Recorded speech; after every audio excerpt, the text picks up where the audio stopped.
ഗ്രഹമുള്ളൂ, ആചാരങ്ങളുള്ളൂ, അനുഷ്ഠാനങ്ങളുള്ളൂ, നന്മയുള്ളൂ, തിന്മയുള്ളൂ. അല്ലാത്തവർക്ക് എന്ത് നന്മ, എന്ത് തിന്മ? അപ്പോ എൻ്റെ ഉള്ളിൽ ജീവനുള്ളത് കൊണ്ടാണ് ഇതൊക്കെ ചെയ്യുന്നത് എങ്കിൽ ആ ജീവനുണ്ട് എന്ന ബോധം എനിക്കുണ്ടെങ്കിൽ ഞാൻ ആസ്തികനാണ്, അസ്ഥീതിവാദിയാണ്, ഉണ്ട് എന്ന് പറയുന്നവരാണ്. ആ ജീവനെയാണ് നിങ്ങൾക്ക് അതുകൊണ്ടാണ് സുലഭ സുഹൃത സിദ്ധ.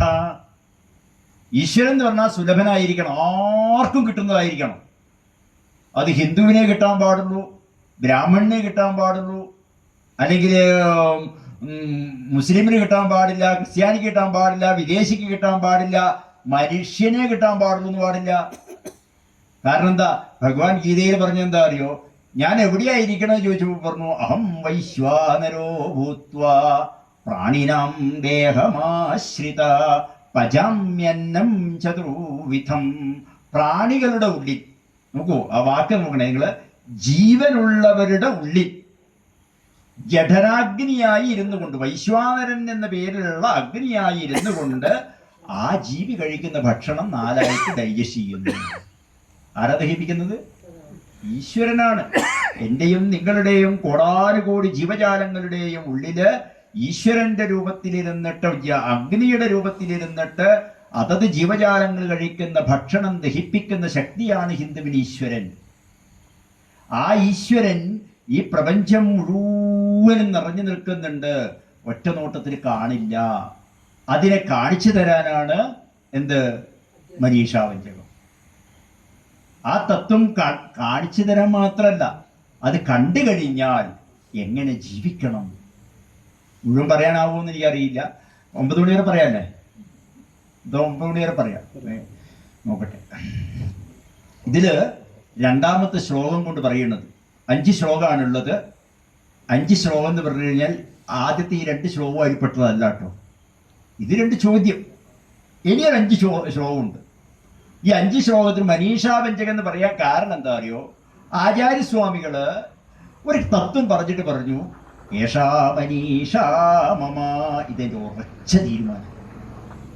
ആ തീരുമാനത്തിന് 2 അഭിപ്രായമില്ല. ഇത് ഏഷാ മനീഷാ മമ. ആദ്യത്തെ ഒരു ശ്ലോകം ചെല്ലാം. ഞാൻ കാണാപ്പാടം പഠിച്ചിട്ടില്ല കേട്ടോ, അതുകൊണ്ടാണ് നോക്കിച്ചിരുന്നത്.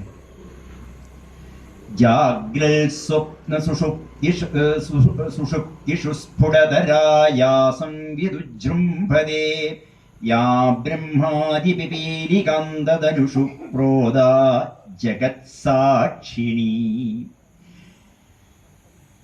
എന്നിട്ട് പറയാണ് സൈവാഹം, അത് ഞാനാ പറയാ.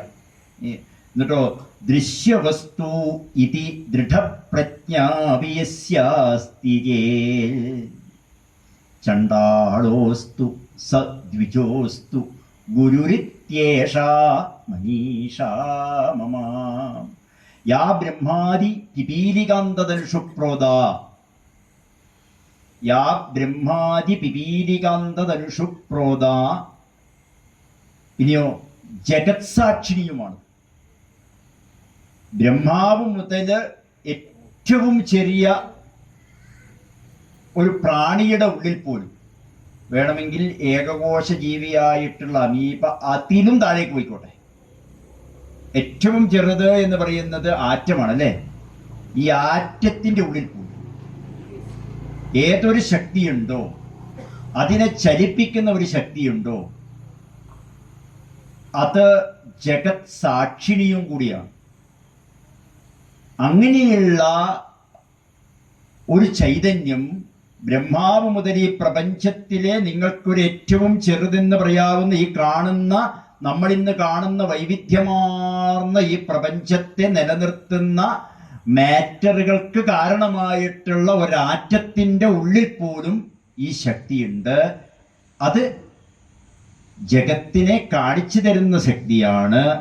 അതുകൊണ്ട് തന്നെ അങ്ങനെയുള്ള ഒരു ദൃശ്യവസ്തു, ഒന്നും കൂടെ ഉറപ്പിച്ചു, കാണുന്നതൊന്നുമല്ല.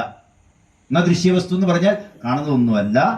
അങ്ങനെയുള്ളൊരു വസ്തു ഉണ്ട് എന്ന് ആർക്കും ഉറപ്പുണ്ടോ, അയാളെ ഞാൻ എന്ത് പറയാണ്? ഗുരുവായിട്ട് അംഗീകരിക്കും. ഏഷാ മനീഷാ മമ. ഇതെൻ്റെ ഉറച്ച തീരുമാനം, ഒരു മാറ്റവും ഇല്ല എന്നാണ്. അങ്ങനെ ആ വസ്തുവിന് നമുക്ക് നാളെ പറയാം, കാരണം അത് പറഞ്ഞു തുടങ്ങിയാൽ ചിലപ്പോൾ നിർത്താൻ പറ്റില്ല. അതാണ് ആദ്യത്തെ ശ്ലോകം കൊണ്ട് പറയുന്നത്. എൻ്റെ ഉള്ളിലുള്ള വസ്തു അതാണ് എന്ന് പറഞ്ഞു. സൈവാഹം, അത് ഞാനാണെന്ന് നമ്മൾ ഉറപ്പിച്ചു. രണ്ടാമത്തെ ശ്ലോകം കൊണ്ട് എന്താ പറയണത് അറിയോ? അത് നിങ്ങളും അത് തന്നെയാണ്. ആദ്യത്തെ ശ്ലോകം കൊണ്ട് പറഞ്ഞു ആ വസ്തു ഞാനാണ്, എൻ്റെ ഉള്ളിലുള്ളതാണ്, കാണാൻ പറ്റാത്തതാണ് എന്നൊക്കെ പറഞ്ഞു. എന്നിട്ട് രണ്ടാമത്തെ പറയാണ്, ശ്ലോകത്തിൽ പറയാണ് അതന്നെയാ നിങ്ങളും. അപ്പൊ പിന്നെ ഭേദം ഉണ്ടാവുമോ? ഭേദം ഉണ്ടാവില്ല. മൂന്നാമത്തെ ശ്ലോകത്തിൽ എന്താ പറയണതെന്നറിയോ? ഇങ്ങനെയുള്ളവൻ എങ്ങനെ ജീവിക്കുന്നു? നോക്കൂ, ജീവിക്കാനുള്ള ഒരു പദ്ധതി ആ ശ്ലോകത്തിലൂടെ പറയുകയാണ്. നാലാമത്തേതും അഞ്ചാമത്തേതും ഈ പറഞ്ഞ വസ്തുക്കളെ തന്നെ ഒന്നും കൂടെ ദൃഢീകരിക്കുക, ഉറപ്പിക്കുക. മൂന്ന് കാര്യമാണ് അതിൽ പറയുക. അതുകൊണ്ടാണ് ഞാൻ പറഞ്ഞത് അറിഞ്ഞിരിക്കേണ്ടതുമാണ്. ഒന്നാമത് പറയുന്നത് ഈ പ്രപഞ്ചത്തിന് മുഴുവനും അസ്തിത്വത്തിന് കാരണമായിട്ടുള്ള ശക്തി ഏതാണോ അത് ഞാനാണ് എന്ന് പറഞ്ഞു. രണ്ടാമത് പറഞ്ഞു ഈ പ്രപഞ്ചത്തിന് ഞാൻ ഏതൊരു വസ്തുവാണോ അത് തന്നെയാണ് ഈ കാണുന്ന സകലത്തിലുമുള്ളത് എന്ന തിരിച്ചറിവുണ്ടാകുന്നു. മൂന്നാമത്തേത് അങ്ങനെ തിരിച്ചറിഞ്ഞു കഴിഞ്ഞാൽ എങ്ങനെ ജീവിക്കണം, അതാണ് മൂന്നാമത്തെ ശ്ലോകം. 4ഉം 5ഉം കൊണ്ട് ഈ പറഞ്ഞ മൂന്ന് കാര്യങ്ങളെ ഒന്നുകൂടെ ബലപ്പെടുത്തുക, ഒന്നുകൂടെ ഉറപ്പിച്ച് പറയുക. ഇതാണ് 5 ശ്ലോകങ്ങൾ. ഇത് നമുക്ക് ആവശ്യമില്ലേ? ഉണ്ട്. എന്തിനാണ് ആവശ്യം എന്നറിയോ?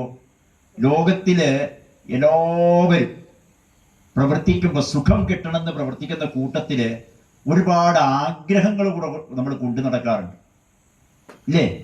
ചിലർക്ക് പണം കിട്ടണമെന്നും ആഗ്രഹമുണ്ട്, സുഖം മാത്രമല്ല. ചിലർക്ക് പേരും പ്രശസ്തിയും കിട്ടണമെന്ന് ആഗ്രഹമുണ്ട്, ഇല്ലേ? നിങ്ങളിങ്ങനെ ഓരോന്നെടുത്ത് നോക്കിക്കോളൂ. ലോകത്തിലുള്ളവർ മുഴുവനും പല പല തരത്തിലുള്ള ആഗ്രഹങ്ങളും കൂടെ വെച്ചിട്ടാണ് ഈ സുഖത്തിന് വേണ്ടി പ്രവർത്തിക്കുന്നത്. അതുകൊണ്ട് തന്നെ ഭഗവാൻ പറയാണ്, നമ്മൾ എന്തെങ്കിലും അപകടത്തിൽ ചെന്ന് പെട്ടു എന്ന് വിചാരിക്കുക. അപകടത്തിൽ ചെന്ന് പെട്ടാൽ നമ്മൾ എന്ത് ചെയ്യും? നമ്മൾ ആദ്യം അവരെ ഇവരെല്ലാം കുറ്റം പറയും, ഇല്ലേ? അതെന്തുകൊണ്ടാണ് അങ്ങനെ പറയണമെന്നറിയോ? എല്ലാ മനുഷ്യരുടെയും സ്വഭാവമാണ് പറയണത്. ചെറുപ്പം മുതലേ നമ്മളത് ശീലിപ്പിക്കുന്നുമുണ്ട്. ഒരു ഉദാഹരണം പറഞ്ഞു തരാം. ഇപ്പൊ എന്താണ് വഴിയത്? നിങ്ങളോടൊപ്പം ചോദിക്കാന്ന്, പിന്നെ എന്താ പ്രഭാഷണത്തിന് വരാൻ വഴിയത്? അതോ കുട്ടിക്കാര്യം, അല്ലെങ്കിൽ പിന്നെ എനിക്കത് അപ്പുറത്ത് പോകാനുണ്ടായിരുന്നു, ഇപ്പുറത്ത് പോകാനുണ്ടായിരുന്നു. ഇതേപോലെ നിങ്ങളുടെ കയ്യിൽ എന്ത് തെറ്റ് വന്നിട്ടുണ്ടെങ്കിലും നിങ്ങൾ ഉടനടി നിങ്ങൾ ഓർത്തോളൂ, നിങ്ങൾ അതിനെ ന്യായീകരിക്കും. എല്ലാവരും ന്യായീകരിക്കും. എന്തിനാ ഈ ന്യായീകരിക്കുന്ന അറിയോ? ഞാൻ തെറ്റ് ചെയ്യാത്ത ആളാണ്. നമ്മളുടെ ഉള്ളിലൊരു ബോധമുണ്ട്, ഇല്ലേ? ഞാൻ തെറ്റൊന്നും ചെയ്യാത്ത ഒരു ശുദ്ധ വസ്തുവാണ് ഞാൻ എന്നുള്ള ബോധമുണ്ട്. മാത്രമാണോ ഇത്? ഈ ഞാൻ എന്ന് പറയുന്ന വസ്തു എപ്പോഴെങ്കിലുമൊക്കെ നിങ്ങൾക്കും അനുഭവമുള്ള 1-2 കാര്യം പറയാം. നമ്മൾ ഈ മരണത്തിനെ പേടിക്കുന്നില്ലേ? മരണത്തിനെ ആരാ പേടിക്കുന്നത്? ഓർത്തിട്ട് നിങ്ങൾ പേടിക്കുക. കാരണം എന്താ? മരണമില്ല എന്നത് നമുക്കറിയാം. എവിടെയാണെന്നറിയോ? നിങ്ങളിപ്പോൾ ഒരു ശവദാഹം കഴിക്കും, എല്ലാം കത്തിച്ചു, എല്ലാം കഴിഞ്ഞ് പിന്നെ തിരിച്ചെത്തി കഴിഞ്ഞിട്ടോ കത്തിക്കുന്ന സമയത്ത് നമ്മൾ പറയാ അറിയോ? എല്ലാവരുടെ കാര്യവും ഇങ്ങനെ, കാരണം നല്ല നാളെ നമ്മളെല്ലാം പോകണം, ഇതൊക്കെ നമ്മൾ പറയുന്നുണ്ടാവും, ഇതെല്ലാം കത്തിക്കുന്നുണ്ടാവും, ഒക്കെ ചെയ്യുന്നുണ്ടാവും. എന്നിട്ട് തിരിച്ച് നമ്മൾ ആ വീട്ടിലെത്തി കഴിഞ്ഞാലോ ഫോൺ എടുത്ത് പറയും മറ്റന്നാ കാണേ എന്നോട്, മറ്റന്നാവരെ ഞാനുണ്ടാവും എന്നോട് ഉറപ്പ്, അല്ലെങ്കിൽ അടുത്ത മാസം കാണേ. നമ്മളുടെ ഉള്ളിലുണ്ട്, ഞാൻ മരിക്കില്ല. ഇതൊരു ഉദാഹരണം. എപ്പോഴെങ്കിലുമൊക്കെ നമ്മളുടെയൊക്കെ വിവാഹം കഴിഞ്ഞ സമയത്ത് കുട്ടികളുണ്ടായി, ഒരു 3-4 വയസ്സ് പിള്ളേർക്ക് പ്രായം. അപ്പം എന്ത് ചെയ്യുന്നറിയോ? ചിലപ്പോൾ നമ്മൾ ഈ വെഡ്ഡിങ്ങിൻ്റെ ഇതൊക്കെ ഫോട്ടോസ് എല്ലാം നോക്കുമ്പോൾ പിള്ളേർ ചോദിക്കും, അമ്മ എന്താ എന്നെ കൊണ്ട് കൂട്ടാഞ്ഞ്? അമ്മേൻ്റെ അച്ഛൻ്റെ കല്യാണത്തിന് എന്താ എന്നെ കൂട്ടാഞ്ഞേ പറയും. ഇത് കുറേ കഴിഞ്ഞാൽ പറയും, അല്ല മോൻ അമ്മേൻ്റെ വയറ്റിലല്ലേ ഉണ്ടായത് എന്നെല്ലാം പറഞ്ഞ് ബോധ്യപ്പെടുത്തി കഴിഞ്ഞാൽ അയ്യുമ്പോ കുട്ടികളുടെ ഉള്ളിൽ ബോധമുണ്ട്. ഞാൻ ഉണ്ടായിട്ടില്ല എന്ന് കുട്ടികൾ സമ്മതിക്കില്ല ഒരിക്കലും. അതാണ് സഹജം. ഞാനും നിങ്ങളും ജനിക്കുന്നതല്ല, മരിക്കുന്നതല്ല. വസംസിജീർണാനി യഥാ വിഹായ നവാനി ഗൃഹാതി നരോപരാണി. നോക്കൂ, ഈ കാണുന്ന പ്രപഞ്ചം എപ്പോഴും ഒരുപോലെയായിരിക്കും. ആ പ്രപഞ്ചത്തിന്റെ പിന്നില് ഒരുപാട് ആധ്യാത്മിക തത്വങ്ങളുണ്ട്. അതുകൊണ്ടാണ് നിങ്ങൾക്ക് ഇങ്ങനെ കേട്ടിരിക്കണം. നിങ്ങൾ ഇതൊക്കെ എപ്പോഴോ പഠിച്ചിട്ടുണ്ട്, നിങ്ങളുടെ ഉള്ളിലും ഇതൊക്കെ ഉള്ളത് കൊണ്ടാണ്. അതുകൊണ്ടല്ലേ പിന്നെ ഇത് പറഞ്ഞത്, ധരിക്കുകിൽ വേണ്ടെന്നായി തോന്നിയിടിലും ത്യജിക്കുവാൻ ഞെരുക്കമുണ്ടാക്കി തീർക്കും കല്ലു വേണമോ. അതാണ് ആധ്യാത്മികത. വേണമെന്ന് വിചാരിച്ചാൽ വേണ്ടാ തോന്നും, എന്നാൽ അത് വേണ്ടാന്ന് വെക്കാനോ അതൊട്ടാവുന്നുമില്ല. എവിടെയോ ഇതിനെ കുറച്ച് കഷ്ണം പഠിച്ചു പോയി. ഈ ചക്കരക്കുടത്തിന് പറഞ്ഞ നക്കി കഴിഞ്ഞപ്പോൾ നല്ല സ്വാദ്. ആദ്യം വേണ്ടാന്നെല്ലാം പറഞ്ഞു, കുറേ എങ്ങനെയൊക്കെ പറഞ്ഞു, അവസാനം നക്കി നല്ല സ്വാദ് കിട്ടിയപ്പോൾ എന്നാൽ കുറച്ചും കൂടി കിട്ടാന്നായി. ഇതുപോലെ നമുക്കൊരിക്കലും വേണ്ടാന്ന് വെക്കാൻ പറ്റില്ല എന്നുണ്ട്. അത്തരത്തിലുള്ള ആത്മീയ തത്വമാണിത്. ഈ തത്വത്തെ അറിഞ്ഞ് ജീവിച്ചാൽ എന്താ ഗുണം എന്നറിയോ? ഭഗവാൻ പറയുന്ന ഈ ആഗ്രഹങ്ങൾ, നിങ്ങൾ സുഖം വേണം, അത് നിങ്ങൾ വെച്ചോളൂ. അതിൻ്റെ കൂടെ അർജുനൻ ചോദിക്കുക ഭഗവാനോട്, അഥകേന പ്രയുക്തോയം പാപം ചരതി പൂരുഷ അനിച്ഛന്ന വിവാഷ്ണേയ ബലാധിപനിയോജസി. ഭഗവാനോട് ചോദിക്കുകയാണ്, ഭഗവാനെ പാപം ചെയ്യണ്ടെന്ന് വിചാരിച്ചാലും ചിലപ്പോൾ ചെയ്തു പോകുമല്ലോ, എന്നിങ്ങനെ ചെയ്യാൻ കാരണം? അപ്പോഴാണ് ഭഗവാൻ പറഞ്ഞത്, കാമയേഷ ക്രോധയേഷ. കാമ, ആഗ്രഹമാണ് അതിന് കാരണം. സുഖം കിട്ടണം എന്നുള്ളതല്ല. സുഖം നമ്മുടെ സഹജ സ്വഭാവമാണ്. അത് നമുക്ക് കിട്ടണമെന്ന് ആഗ്രഹിക്കേണ്ട ആവശ്യമൊന്നുമില്ല. അതിനും അപ്പുറത്ത് പലതും ആഗ്രഹിച്ച് നടക്കുമ്പോൾ നിങ്ങൾ ദ്വൈതത്തിനെയാണ് ആശ്രയിക്കുന്നത്. ദ്വൈതത്തിനെ നിങ്ങൾ ആശ്രയിക്കരുത്, അദ്വൈതത്തിനെ നിങ്ങൾ ആശ്രയിക്കുക. ദ്വൈതപ്പം എന്ത് വേണം? വ്യവഹരിക്കാൻ ദ്വൈതം വേണം, വേണ്ടേ? അദ്വൈതത്തിനെ ആശ്രയിച്ചിട്ട് ദ്വൈതത്തിനെ വ്യവഹരിക്കുക. മനസ്സിലായോ? പണത്തിനെ ആശ്രയിച്ചിട്ട് ഈശ്വരനെ വ്യവഹരിക്കാൻ പാടില്ല. ഈശ്വരനെ ആശ്രയിക്കുക, പണം വ്യവഹാരത്തിന് ഉപയോഗിക്കുക. അതായത് നമ്മൾ ചെയ്യുന്ന എന്താണ്? ആധ്യാത്മികതയായാലും പൂജയായാലും അമ്പലമായാലും എനിക്ക് പണം ഉണ്ടാക്കാനുള്ള സാധനം ധരിക്കുക. അങ്ങനെയല്ല. ഈശ്വരൻ എന്ന് പറയുന്നത് എന്നും ആശ്രയിക്കാൻ. ഈശ്വരനോട് ഭഗവാൻ പറയുന്നത് എന്താ അറിയോ? എന്താഗ്രഹവും, എന്ത് ആഗ്രഹ വികാരങ്ങൾ, എന്ത് വികാരവും എന്നോട് വെച്ചോ, ഒരു ദോഷവും നിങ്ങൾക്ക് വരില്ല. എന്നിട്ടോ ഈ ലോകത്തിൽ നിങ്ങൾ എന്തിനേയും വ്യവഹരിച്ചു, പണമായിക്കോട്ടെ, എന്തും, ഒരു വികാരവും ലോകത്തിൽ വെക്കരുത്. ഒരു വെറുപ്പെന്ന് കൂട്ടുക. വെറുപ്പുണ്ട്. നിങ്ങൾ ലോകത്തിൽ ആരെങ്കിലും വെറുത്തിട്ടുണ്ടെങ്കിലോ ഉറപ്പാ നിങ്ങൾക്ക് എവിടുന്നെങ്കിലും തിരിച്ചടി കിട്ടൂലേ? നിങ്ങൾ ഈശ്വരനെ വെറുത്തോ? ഭഗവാൻ പറഞ്ഞ എന്നെ വെറുത്തോ, കുഴപ്പമില്ല, ആരും നിങ്ങളൊന്നും ചെയ്യില്ല. സ്നേഹമുണ്ട്. നിങ്ങൾ ലോകത്തിൽ ആരെങ്കിലുമൊക്കെ സ്നേഹിച്ചാലോ എന്തെങ്കിലും വിട്ടുപോയാൽ എന്ത് ചെയ്യും? ഇല്ലേ? ഇഷ്ടവിയോഗ ദുഃഖം എന്നാ പറയണത്. നമ്മൾക്ക് ദുഃഖം മരിക്കുമെന്നല്ല പേടി, എനിക്ക് വേണ്ടപ്പെട്ടവർ മരിച്ചു പോകുന്ന, എൻ്റെ മക്കൾ മരിച്ചു പോവോ, ബന്ധുക്കൾ മരിച്ചു പോവോ, ഭാര്യ മരിച്ചു പോവോ, ഭർത്താവ് മരിച്ചു പോവോ, പേടിയാ. എന്നാൽ നീ മരിച്ചു പോവോ? ഒരമ്മ ഒരു കുഞ്ഞിനെ വളർത്തുക, ഒന്ന് ആലോചിച്ച് വെക്കണേ. ആ ഒരു സിറ്റുവേഷൻ ഇങ്ങനെ ആലോചിക്കുക. അമ്മ മോനെ വളർത്തുക, മോന് മന്ദബുദ്ധിയാണ്. അപ്പൊ മന്ദബുദ്ധിയായിട്ടുള്ള മോന് 10-25 വയസ്സ് കഴിഞ്ഞു, 30 വയസ്സ് കഴിഞ്ഞു, 40 വയസ്സ് കഴിഞ്ഞു. അപ്പൊ അമ്മ പോയിട്ട് ഭഗവാനോട് പ്രാർത്ഥിക്കുക, ഭഗവാനെ എൻ്റെ കാലം കഴിഞ്ഞാൽ ആരാ മോനെ നോക്കുക? ഇപ്പൊ സ്വാഭാവികമായിട്ടും ഇത്രയും കാലം നോക്കിയത് അമ്മയാണ് എന്നാണ് അമ്മയുടെ ഒരു വിശ്വാസം. അപ്പോ നമ്മൾ ചിന്തിക്കുന്നത് നമ്മളാണ് ഈ ലോകത്തിന് മുഴുവനും ഇങ്ങനെ നിലനിർത്തുന്നതും ഇതൊക്കെ. ഈശ്വര വായ കീറിയിട്ടുണ്ടെങ്കിൽ അന്നം തരുന്ന് പറഞ്ഞതുപോലെ ഈശ്വരനറിയാം ഇത് എവിടെ, എന്ത് വേണം, എന്ത് വേണ്ടാന്ന്. അതേപ്പോൾ നമുക്ക് നമ്മളുടെ വികലമായ ചിന്തകൾ, നിങ്ങൾ ഏതും, ഒരു ആഗ്രഹം എന്നല്ല, ഏത് വികാരം എന്തും ഈശ്വരനോട് വെച്ചാൽ അത് രക്ഷപ്പെടുന്നുള്ളതിന് തെളിവെന്താണെന്നറിയോ?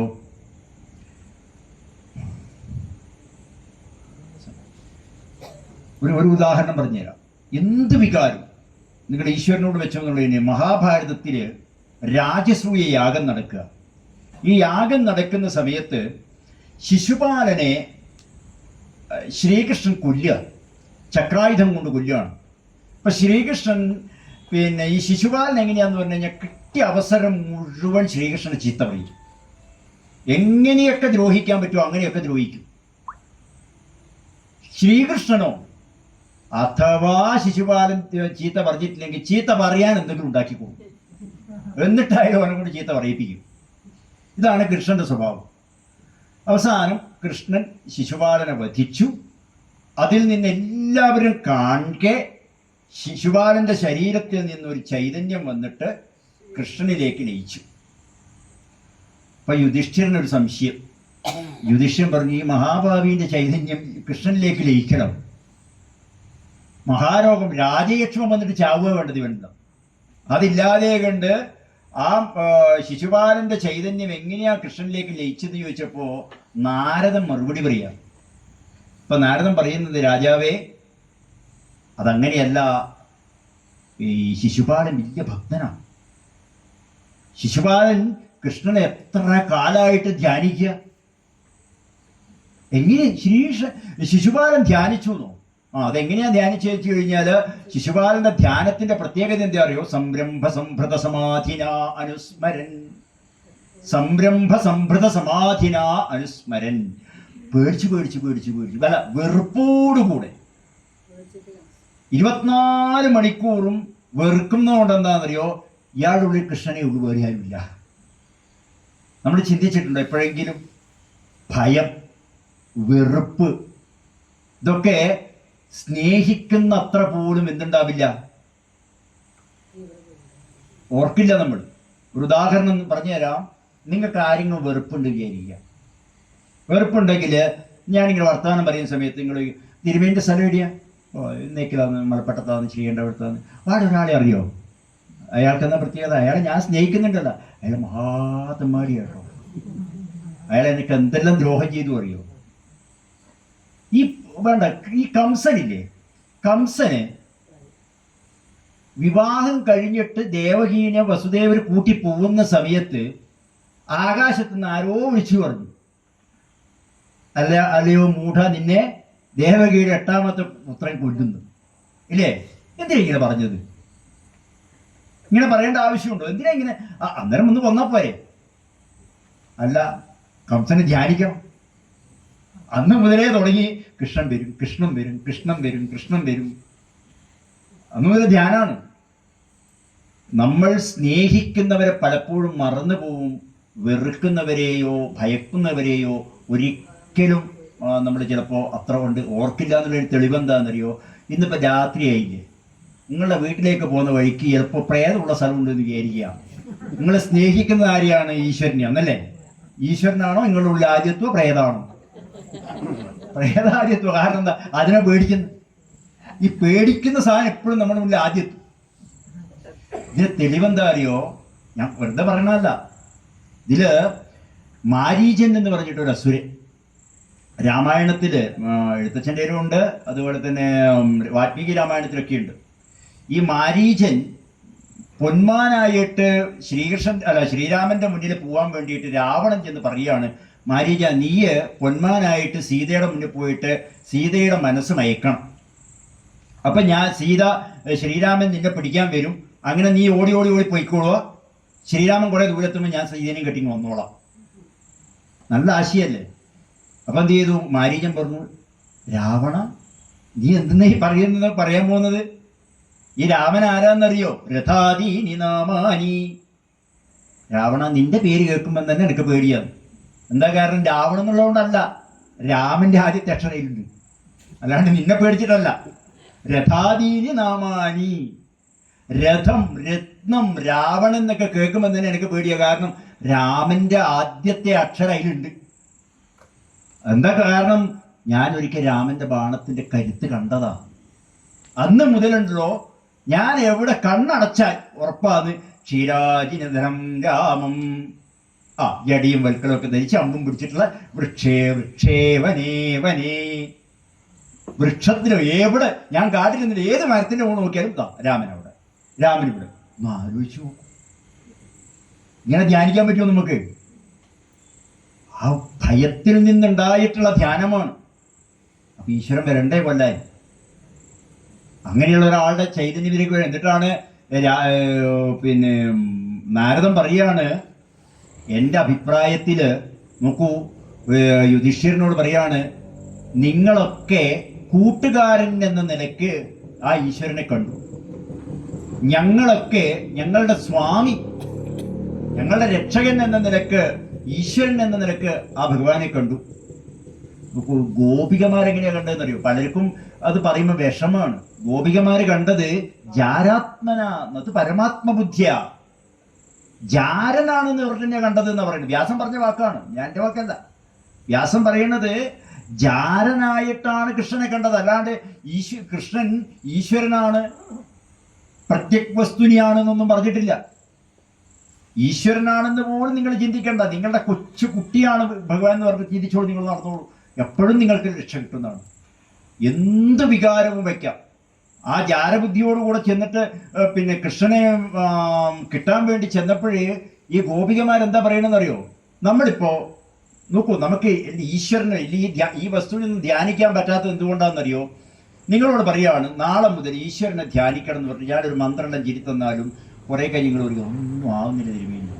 ഒരു ഈശ്വരൻ്റെ അതല്ല, ഒരു രൂപവും നമ്മുടെ ഉള്ളിൽ വരുന്നില്ല. അത് ചാമുണ്ടി ആയാലും വേണ്ടില്ല, അത് ഉർഗി ആയാലും വേണ്ടില്ല, അത് കൃഷ്ണനായാലും വേണ്ടില്ല, ഇരിക്കുമ്പോൾ ഒക്കെ വരുന്നുള്ളൂ. ഉറപ്പല്ലേ? നിങ്ങൾക്ക് നിങ്ങളെ മക്കളെ എവിടെയെങ്കിലും പോയി എന്ന് വിചാരിക്കുക. ചെറിയ കുട്ടികളുണ്ട്, സ്കൂളിൽ പോയി തിരിച്ചു വന്നിട്ടില്ലെങ്കിൽ നിങ്ങൾ പുസ്തകം നോക്കിയിട്ട് എനിക്ക് എൻ്റെ മോളെ ധ്യാനിക്കാൻ പറ്റുന്നില്ലല്ലോ പറയാ, മോളെ ധ്യാനിക്കാൻ പറ്റുന്നില്ലോ പറയാ. ഒരാളും പറയില്ല. കാരണം എന്താ? അവിടെ എന്തോ ഒരു അറ്റാച്ച്മെന്റ് ഉണ്ട്, ആസക്തി ഉണ്ട് അല്ലേ? ബന്ധുക്കളാവുമ്പം, ഭാര്യയാവുമ്പം, ഭർത്താവുമ്പോൾ, മക്കളാവുമ്പോൾ, എനിക്ക് വേണ്ടപ്പെട്ടവരാവുമ്പോൾ അവരെ ഓർക്കാൻ ഒരു വിഷമവും ഇല്ല. കാരണം എന്താ? കണ്ണടക്കുന്നതിന് മുമ്പേ അവർ മുന്നിലാണ്. അതുപോലെയാ ഗോപികമാർ പറഞ്ഞു, വിസ്മർത്തും നൈവശക്നുമാ.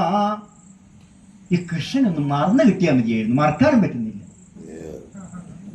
അല്ലേ? ഇതുപോലെ നമുക്കും പറ്റും. അപ്പൊ എന്ത് വേണം?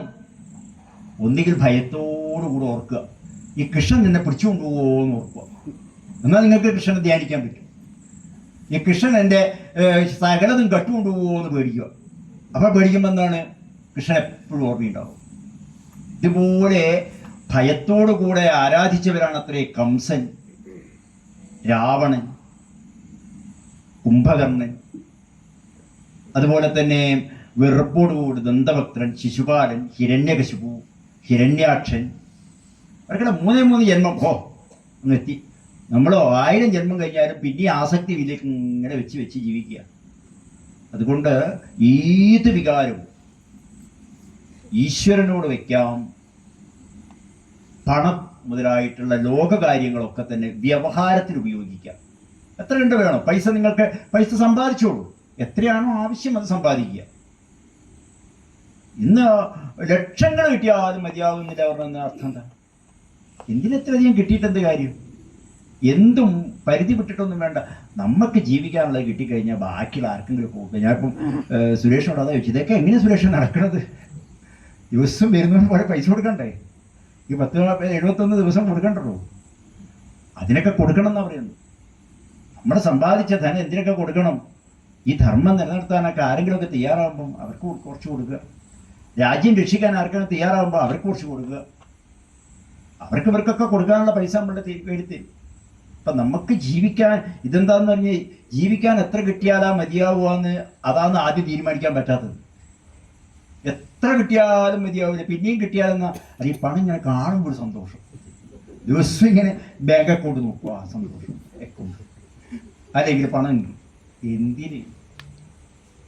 പ്രാപ്തം വ്യമർത്ഥം ലഭതേ മനുഷ്യോ ദേവോപിതം ലംഘയിതും ന ശക്ര തസ്മാത് ന ശൗയാമി ന വിസ്മയോമി യതസ്മദീയം ന ഹി തത്പരേഷാം. ഉറപ്പിക്കുക, ഈശ്വരൻ നമുക്ക് തരാനുള്ള പണം എങ്ങനെ തരും? അതൊരു വഴിയല്ലേ വേറൊരു വഴിയിലൂടെ തരും. അതുകൊണ്ട് പിന്നെ ഇനി അഥവാ നമുക്ക് പോകാനുള്ളതാണെങ്കിലോ അതെങ്ങനെയെങ്കിലും കൊണ്ടുപോകും ചെയ്യും, ഒരു സംശയവുമില്ല. അപ്പം നമുക്ക് വേണ്ടത് എന്താണ്? ജീവിക്കാനുള്ള ഒരു സാഹചര്യം ഉണ്ടാവണം. അത് എക്കാലത്ത് ഓർക്കുക, നമ്മൾ ജീവിക്കുമ്പോൾ എന്താ ഏറ്റവും ആദ്യം ഉണ്ടാവേണ്ടതെന്നറിയോ? പണവും പേരും പ്രശസ്തിയും പ്രതാപവും ഒന്നുമല്ല, കഞ്ഞി കുടിച്ച് ജീവിക്കുകയാണെങ്കിലും രാജാവിനെ പോലെ ജീവിക്കുകയാണെങ്കിലും സുഖമായിട്ട് ജീവിക്കണം. സുഖം എന്ന് പറയുന്നത് അവിടെ നിങ്ങൾ പറയുന്ന സുഖമല്ല, സൗഖ്യം, ശാന്തത, സ്വസ്ഥത, മനസ്സിന് ഒരു തരത്തിലുള്ള അലട്ടലുണ്ടാവരുത്. ഗീതയിലല്ല, രാമായണത്തില് ലക്ഷ്മണൻ പറയുന്നൊരു വാക്കുണ്ട്.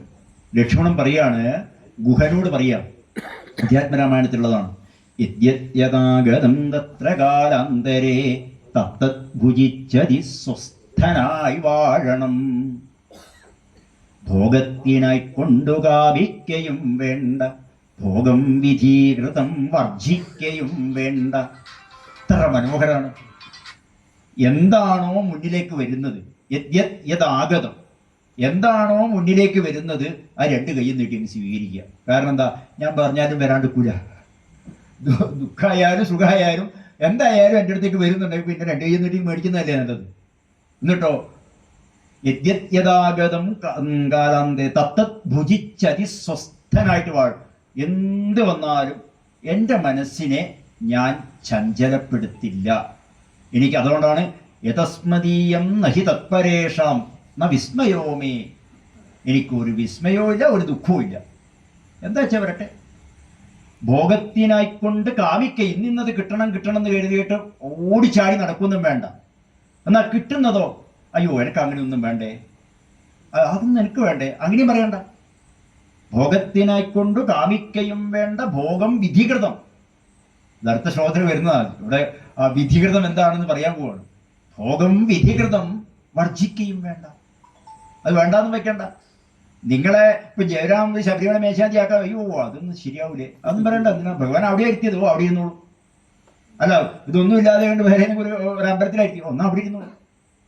അല്ല എനിക്ക് ശബരിമല കിട്ടണോ എന്ന് എഴുതിയിട്ട് ഓടി നടന്ന് അങ്ങനെ ഇങ്ങനെയൊക്കെ നടന്നിട്ട് അവസാനം പരാജയപ്പെട്ടതല്ല, ഞാൻ ദുഃഖിക്കേണ്ടി വരും? ഇല്ല, ഞാൻ ദുഃഖിക്കില്ല. പണം വേണം, ഇത് വേണം, പ്രതാപം വേണം എന്ന് പറഞ്ഞ് ഓടി ഓടി നടന്നു, പലതിക്കുന്നും പലതരത്തിലുള്ള അപമാനങ്ങൾ സഹിച്ചു, ഒരുപാട് നഷ്ടം വന്നു, എന്നിട്ട് അവസാനം ഞാൻ എന്തർത്ഥം? അങ്ങനെ ദുഃഖിക്കേണ്ടെന്നാണ് പറയുന്നത്. ഈശ്വരൻ തരുന്നത് എന്തോ അത് നമ്മുടെ കയ്യിലെത്തും. അതിനു വേണ്ടിയിട്ട് പ്രത്യേകം പ്രയത്നിക്കണ്ട. എന്നാൽ ഉള്ളതൊന്നും വേണ്ടാന്നും വെക്കണ്ട. ചിലരുണ്ട്, എന്താ അറിയോ, അയ്യോ ഞാനിനിയിപ്പോൾ എനിക്ക് അറിയുന്ന കുറെ സ്ത്രീകൾ, അവരെന്താന്ന് പറയുന്നത് അറിയോ, ആ ഉണ്ണാൻ നല്ല 3 നേരം ഊണ് കഴിക്കാറുണ്ട്. എന്നിട്ട് ഊണ് കഴിക്കാതെ ഇരിക്കുമ്പോൾ ചോദിച്ചു, എന്തേ ഊണ് കഴിക്കാത്തത്? അല്ല കല്യാണം കഴിച്ചു കൊണ്ടുവന്നേക്കിട്ട് ചിലപ്പോൾ പട്ടിണിയാണെങ്കിലോ, അതിന് നീ ഇപ്പോഴേ പട്ടിണി കിടക്കണോളൂ. അതുകൊണ്ടാണ് നിങ്ങൾക്കുള്ളത് നിങ്ങൾ ജീവിച്ചോ. നിങ്ങൾ അമേരിക്കയിൽ വെള്ളത്തിന് ക്ഷാമുണ്ട്, ഇവിടുത്തെ പൈപ്പിലെ വെള്ളം നിങ്ങൾ സംരക്ഷിക്കണം എന്ന് പറയുന്നത് എന്ത് ന്യായം?